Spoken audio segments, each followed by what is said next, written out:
Thank you. So the theme today, my friends, is equity, inclusion, and community. We've been talking a lot about innovation and the actions of teachers over the past few years. But around the edges, I've heard little whispers. We're doing well, but we're not doing enough for all of our students. If you're white, if you're affluent, and if you know the rules of school, you're going to succeed in our system. And that's worked for us for a long time. But as you'll see today, we still have some work to do. We still have some gaps. And I hope that's what we're going to start to get after. So the theme, by equity I mean each student getting what they need to learn at the highest level. By inclusion, I mean our classrooms are welcoming environments for every student, where every student can achieve their best, and the staff has the support and the skills necessary to make that happen. And community, I hope, is self-explanatory. We're so fortunate to live and work here in Carlsbad. This is a community that values and supports public education. We may be made up of different schools, but we are all one community. This is an incredible strength, and it will help us as we take on some potentially challenging conversations today. Now, to be clear, I am not here to tell anyone how to think or what to believe. I am here to encourage you to think about how we can best serve every single one of our students. So, this is one of our guiding questions today. Do we know every one of our students? Do we see them? If we don't see them, can we serve them? What I want to do is, if you can see it, I know it's very bright, walk you through just the general demographics of our school district. We took the data last year. We had a little over 11,200 students. Depending on the day you pull the data, that number changes. But we'll go with that number for the purposes today.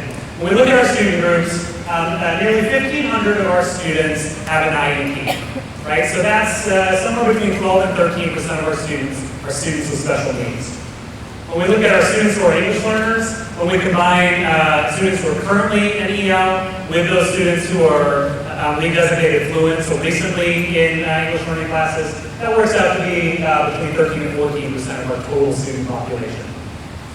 We have students who come from many language backgrounds. We also have students who come from many racial and cultural backgrounds. These are the four largest student groups. You can see that just over half of our students are white. Nearly a third of our students are Hispanic or Latinx. About 5% are Asian, and just over 1% are Black. Now that number, 132 Black students in our schools, doesn't sound like a very big number, unless you're one of those 132 students, and then that number is very meaningful.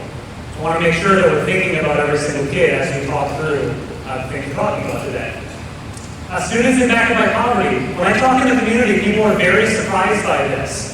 1 in 4 kids in our schools are impacted by poverty. It's defined as being eligible for free or reduced lunch in the National School Lunch Program. That's 2,700 students that may or may not have free solid meals at home. So that's not what people think about when they think about Carlsbad, but it is a reality in our schools today. The last student group I'm going to mention are LGBTQ youth. There's, too far, one more, sorry. So lesbian, gay, bisexual, transgender, and questioning, LGBTQ. The state government and federal government doesn't collect statistics on this, so we don't really know. But nationally, the average is around 4.5% of the US population identifies as LGBT. So that's the whole population. If you slice it into bands, the 14 to 24 age group, it's probably somewhere around 15%. So if you think about that potentially 15% of the students in our schools identify as LGBT. That's a group that we often don't pay a lot of attention to, and I'd like us to start thinking about a little bit. So I know that this can be a challenging conversation. I like this graphic here because it really speaks to what I think has to happen. We have to step a little bit outside of our comfort zone to have some tough conversations. I do believe that these conversations are absolutely worth it, however. Comfort zone. Perfect. This is the point in the speech where I was going to tell you that I have a model of risk-taking for you. In all honesty, though, it's true. I'm nervous. I'm uncomfortable. I'm sure of myself at times when it comes to speaking about race and gender. But that can't be the reason that holds us back from talking about it. Because we're uncomfortable, because we're unsure of ourselves. So I'm nervous that I'm going to say the wrong thing. I'm nervous that I'm going to offend someone. But I can't ignore these issues because I'm uncomfortable. We want all students to achieve, so let's talk about it. Now, while it's one thing to hear from me, I do think it's so much more powerful to hear from our students. So today I've invited several former and current students to share their stories with you, to help personalize and bring some context to the things we're talking about today. So I'm pleased to welcome our first speaker. He graduated last year from State Creek High School and is an avid alumni. He's soon to be attending UCSD, and I understand he is a huge Marvel fan. Please help me welcome to the stage, Mr. Angel Zayas.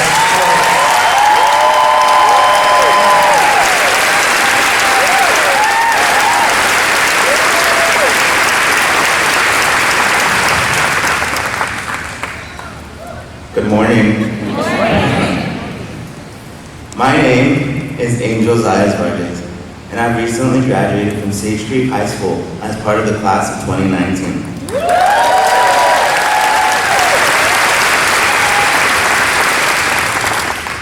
Before starting my 4-year journey, I generally believed that college was just for the rich and for those who had families that had gone to college.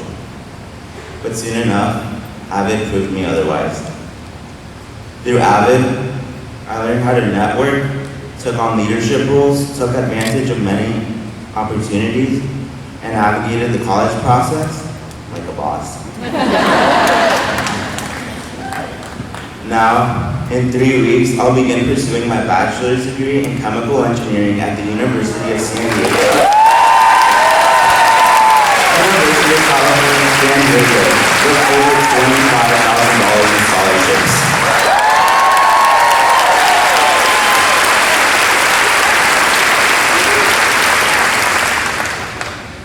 When I share this side of the story, the ones where I display my successes, many are surprised, as if it were something impossible to accomplish for someone like me.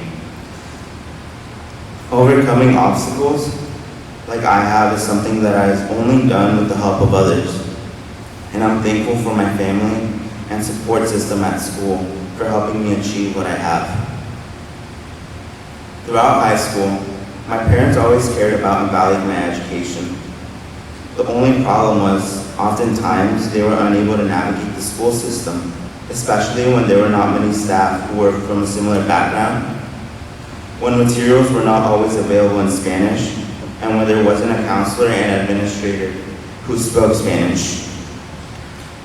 My parents didn't make it past the 8th grade, and I'm the oldest of 5 siblings. Like many other families in this district from similar backgrounds, they did the best they could. Please, don't think that Latino parents don't value their kids' education. Many of them have taken a risk and made the ultimate sacrifice by coming to this country. However, they managed to get here in order to allow us to have an education and a better future.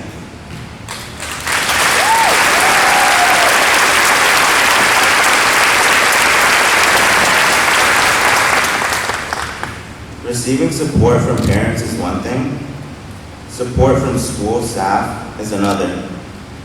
I was so lucky to have such supportive teachers, counselors, and staff every school year. But for my 12 years being within the Carlsbad Unified School District, I've only had 2 teachers that look like me. I mostly saw people like me working custodial jobs, nutrition services, assistant positions, etc. I respect people who work these jobs because every job has dignity, but it just sends a message from kindergarten through high school graduation that we belong in a certain position. Latinx students are 27% of the student population in CUSD.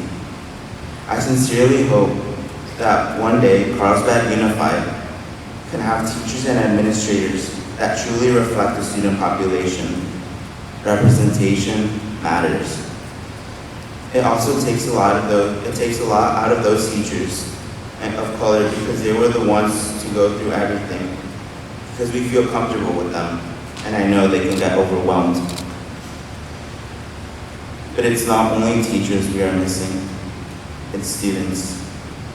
Personally, I've been questioned about why I wanted to take so many AP and honors courses. I received comments such as, why are you trying to be white? Being smart and capable is not a trait or a characteristic that only white people have. I and others belong in those classes just like everyone else, and my ability should not be questioned on the basis of my demographics. Being the only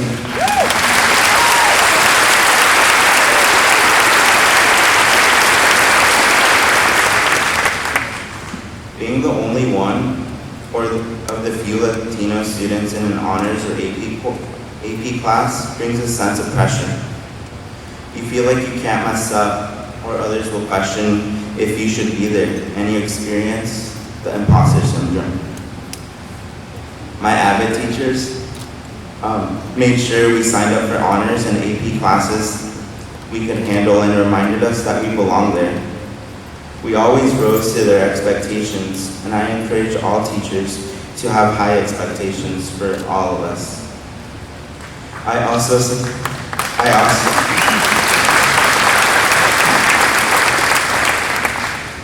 sincerely am grateful to the AP teachers I've had who believed in me and made me feel like I belonged in their class. I encourage you to see the student like me for that all I am, including being Latino. Me being the Latino male, it plays a big role in how I am perceived and how I experience the school system. Please don't ignore it. Now that I've graduated, I feel comfortable enough to speak up, but so many other Latinx students do not feel comfortable because of the fear of being judged or that their stories will be brushed off. I know my teachers reached out to me to be a speaker because they were having a hard time finding a current Latinx student willing to speak up. Unfortunately, some of us have had experiences of classmates saying jokes like, "You're going to get deported," or "Do your parents have papers?" and more. We do have students who come from mixed citizenship status families in this district. I know many of them, me being included. And the fear is real. These kinds of statements deeply affect them when trying to learn at school. We know many of our teachers are unaware this is happening, and we don't know how to tell them because it's uncomfortable. We also just experienced a shooting in El Paso that specifically targeted Latinos and killed 22 people. The fear is something many of us are carrying right now, and I truly appreciate the CUSD staff who are aware of this and try to bring a sense of comfort to our community. I am especially thankful to the teachers that have worked so hard to empower me and other Latinx students. This has resulted us in attending trainings and conferences, learning more about our history and culture, forming cultural and equity clubs, taking on leadership positions, and it brought me here to speak to you. I would like to end by taking a moment to honor Mr. Roberto Rivas, founder and CEO of Encuentros Leadership, who recently passed away on August 23rd. Through his vision, countless Latinos within Carlsbad and beyond, myself included, were empowered to become leaders with our community. Thank you.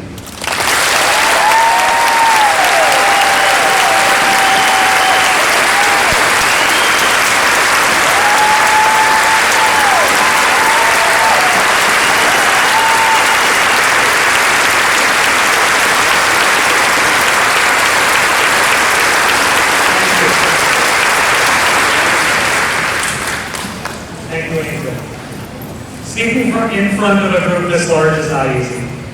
speaking your truth, whether or not everyone is ready to hear it, is even more challenging. Some of the themes in Angel's speech, the importance of representation, the challenge of representing a community, the stress of overcoming stereotypes. These are themes that you'll continue to hear from our speakers today. There's a quote that you may or may not be able to see here from the U School that really resonates with me. Every student needs to hear, you matter, you have something to contribute, and you're worth knowing. I'm not convinced that all of our students get to hear this every day. Despite the fact that nearly 1 in 3 students in our schools is Hispanic or Latinx, I regularly hear students like Angel talk about being afraid. I know we're doing some really great things academically with all Latinx students, and you're going to hear about some of those later from Dr. Nye. But I want to make sure that we don't overlook the equally important social and emotional needs of every student as well. That's where Mr. Rogers comes in. We've got another student speaker in a moment that I'll introduce, but first I do want to tell you about one of the workshops we'll present later today. We have a CTA trainer named C. Scott Miller who's going to present a workshop on sexual orientation and gender identity in schools. I know it's a great training, I'm looking forward to it. You may or may not know that we've got thriving GSA clubs, or gender sexuality alliances, at each of our high schools. And in fact, Carlsbad High School has the largest GSA club in North County. This message isn't just for high school staff, it's for all of us. As you're listening to our next speaker, I want you to bear this in mind. Nothing can replace the influence of unconditional love in the life of a child. I'm a big fan of Mr. Rogers, and he's got some great quotes, and this is one of my favorites. Nothing can replace the influence of unconditional love in the life of a child. It's powerful stuff. Without further ado, I'd like to introduce you to our next student speaker, Cole Kaplan, a 12th grader and president of the Carlsbad High School GSA Club. Everyone, welcome Cole Kaplan.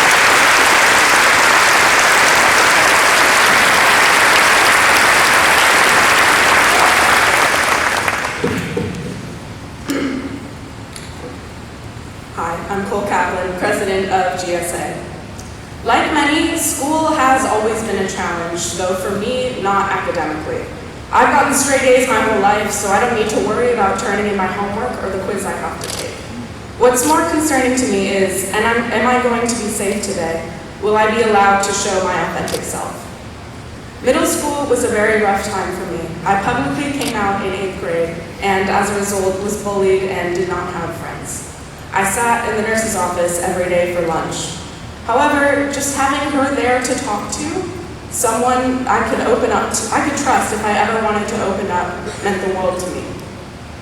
At least I had one place I could go where I was safe. I've been bullied all my life, but that was the high point. I lost my friends and was disconnected from my family life. But just having one time a day where I didn't have to constantly worry was a miracle. Working in schools can make such an impact, which is why after I graduate, I would like to become a teacher. I want to help kids the same way I was helped, or could have been helped even more. Without that nurse's office, I might not be here speaking. No child should ever fear going to school or feel silenced by their identity. And sometimes, all you need is for someone to care. Thank you.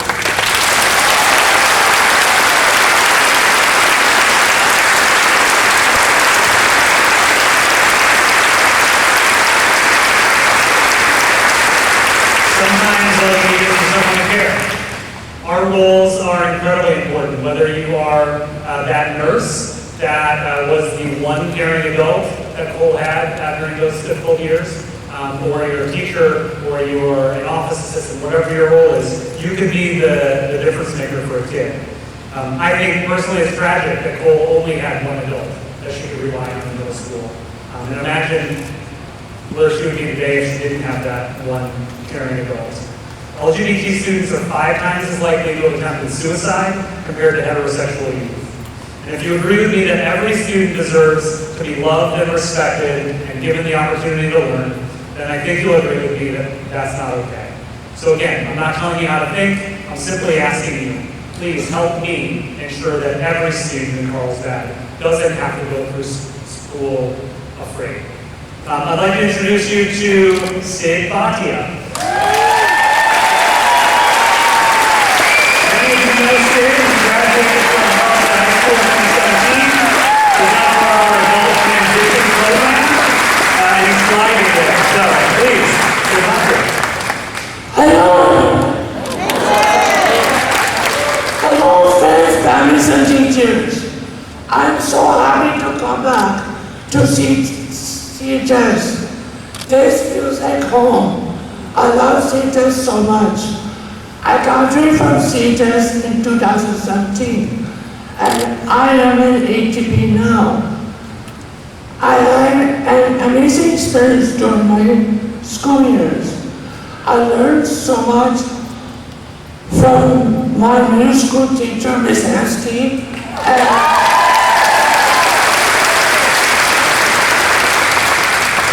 I love PE with Mr. Peter.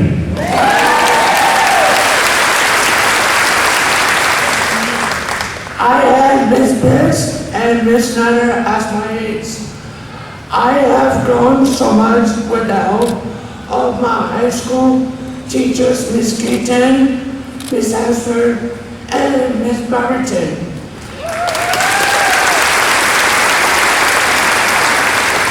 The awesome support staff always brought a smile to my face. I started going to the gym in high school, and I still go.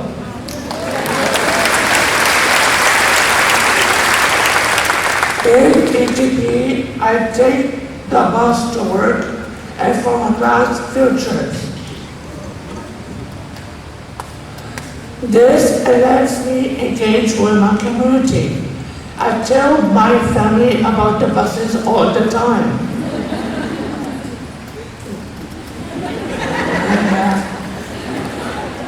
I will finish ATP next year.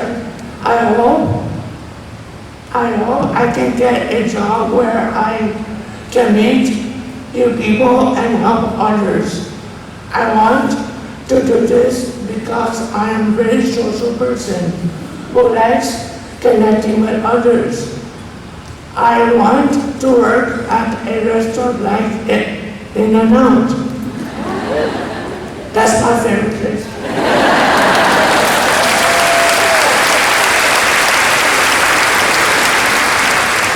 I would like to thank all my teachers and friends who cared for me at CHS. ASB was my favorite class. I loved being crowned homecoming king.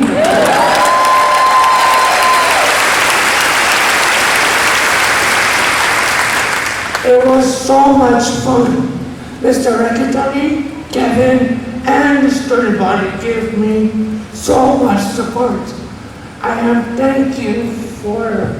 It was awesome to sit in a car and wave in a parade.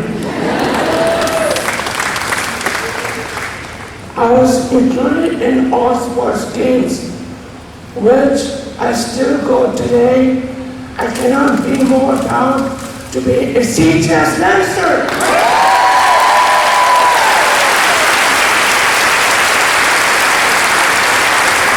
Thank you, influencers, but I have to say something first.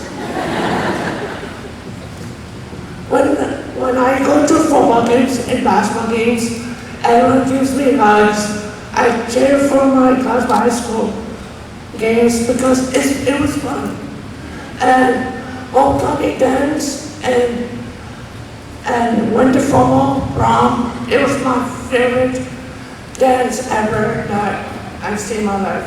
Thank you. Enjoy your day. Thank you.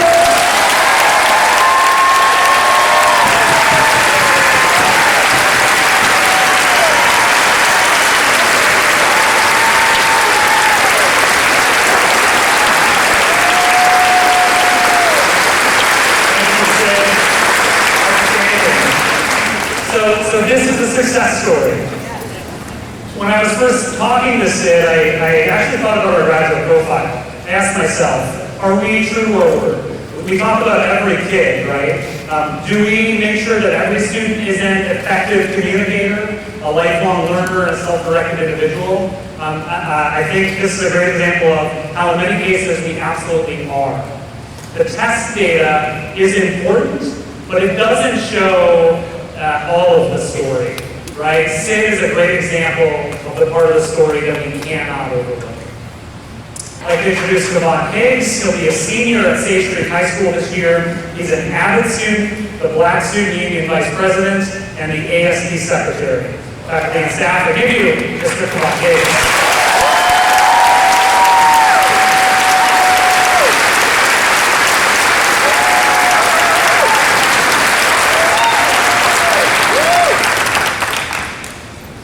Good morning. So as Dr. Churchill kind of touched on, if you ask any of my peers and many of my teachers, they would probably tell you that I'm involved both in my community and on campus as well.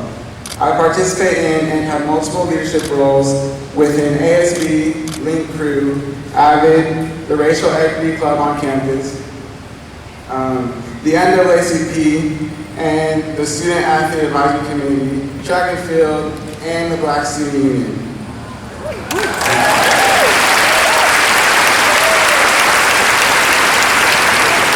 But for me, getting involved in the voting so much of my time is much more than just doing stuff to put on a college application. For me, there's an extra pressure to get good grades and to not only get into college, but to finish college as well. Not just for myself, but for my sisters, so they can have a path to follow, and for my mom, who didn't have the opportunity to finish college, and for the Black community as well. I feel the pressure of needing to prove wrong the stereotypes of my community. And it's hard. It's hard because I know when people see me that they question if I'm smart enough, if I'm violent, if I'm capable to be in the leadership position that I have on campus. Like a backpack, I carry this with me each day, from class to class, and from school to and from. I fear falling into the negative stereotypes that I am labeled with as a Black man. This summer, I recently took a Sociology 101 class at Maricosta College, and it was here that I took both my favorite class and met my favorite teacher. Dr. Hoskins made it clear that no matter how anyone performed academically in the past, everyone had the potential to pass his class with an A or a B. He never gave up on a student or labeled them as difficult, and I left his class on the first day knowing that he would be my favorite teacher. Simply because I felt comfortable asking him questions, I could relate to him, and I was able to share my life experiences with him. Dr. Hoskins is the first Black educator I've ever had in my 11 years in the education system. This is why representation matters. But I had to seek this opportunity out. Throughout my 11 years in school, I have never been taught by someone who looks like me, someone I could identify with, and until I took Dr. Hoskins' class, I could never see myself as a teacher. On my campus, all of the Black staff are in nutrition services, they're custodians or campus supervisors. And I thank them because I do appreciate all the work they do. If Mr. Charles is here, I'm going to give you a great shout out. So Mr. Charles, you're awesome. I've never been able to see myself as a teacher because I couldn't identify with anyone because I simply have never had a teacher that looks like me. Let's see where but yeah, this sends a message to all Black students of what they can do and what they should and should not strive for. The teachers that stand out to me are AVID coordinators, ASB directors, AVID teachers, BSU advisors, and our Racial Equity Club advisors, Ms. Tapia, Ms. Salah, and Ms. Williams. They stand out to me. These teachers stand out to me because they allow me to voice my opinion. They advocate for all students. They acknowledge and are aware that they themselves may have unconscious biases. They educate themselves on how to better support their students of color by attending workshops and conferences in their free time. And they are committed to helping every student succeed, no matter their skin color or background. The work these teachers do makes a big impact on the Black community. For example, I've always struggled with finding the confidence to speak up in class. Since I'm often the only Black student in my class, every time I speak up, I feel like all eyes are on me, and that I risk being judged by everyone in the class. That I am expected to speak on behalf of the entire Black community and be an expert in all things that revolve around my community.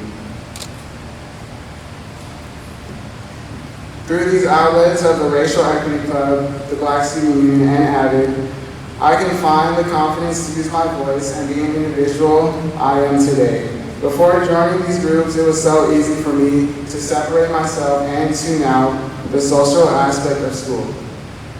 I would walk around the halls with headphones in and volume up, because at least this way, the only person I would hear say the N-word was my favorite rapper and not my classmates at school. And so I am truly thankful and lucky that I have given the opportunity to participate in each of these avenues. Without them, I don't know where I would be today, and I don't know where I would find the support that I need. I would not be taking my second AP course this year, and I would not be an executive in ASB, or in ASB at all for that matter. And I definitely would not have the courage to speak in front of all of you today. All 1,000 people.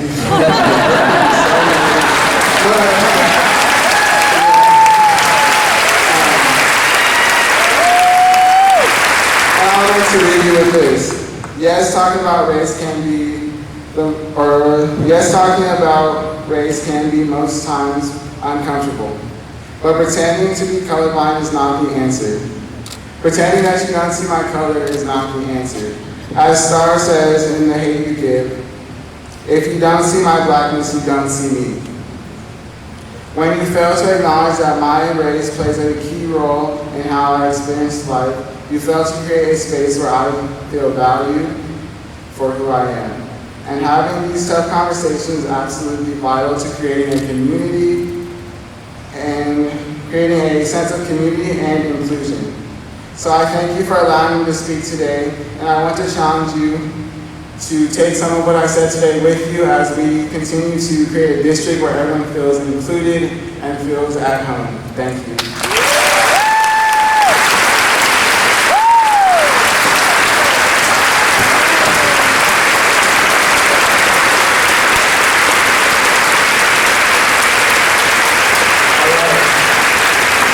Powerful stuff, and frankly, brave. Thank you, Kevon, for that. Thank you to all four of our students. We give them one more round of applause.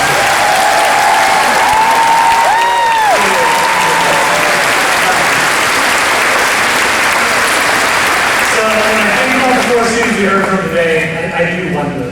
I wonder, what if no one took the time to tell them that they were special? What if no one helped them to develop their innate leadership skills? What if no one loved them? Where would they be today? Where would they go in the future? These four young people have boundless potential, and so do all of their peers. Please, let's continue to see them, to know them, and to realize and help them realize how rare and valuable each one is. Our jobs are important. That's what makes our jobs so awesome. I do want to make a note about the third workshop we'll have today on a topic that Kevon mentioned, unconscious bias. We'll have a presenter talk us through something that might be a little bit uncomfortable, but I do think it's worth it. For Angel, and for Cole, and for Sid, and for Kevon, for all of our students. But to be clear, the things we're talking about today, the work we're about to engage in, is not about calling people out. It's about calling people in. We are all one community. That's why our sense of community is so important, because we are all working towards the same goal, to do right by kids. I have a lot of additional slides here this morning, but in the interest of time, I think I'm going to fast forward to the very end, because I think it's, well, I get a plus back. Thank you.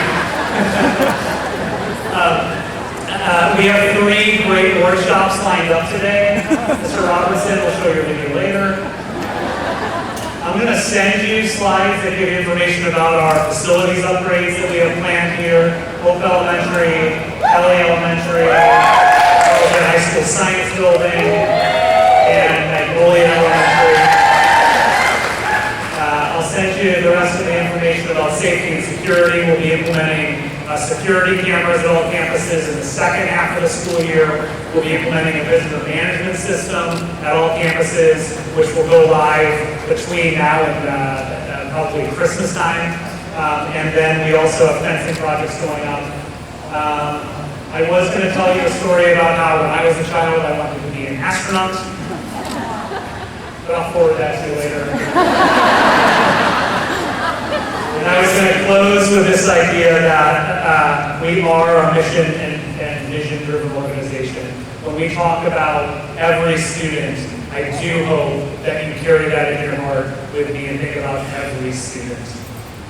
So we've got 3 great breakout sessions. The slide here is going to tell you where to go next. So find your team. Gosh, that's really hard to see. The first group will go to the old gym. The second group will go to the Folk Art Center. The third group will stay here.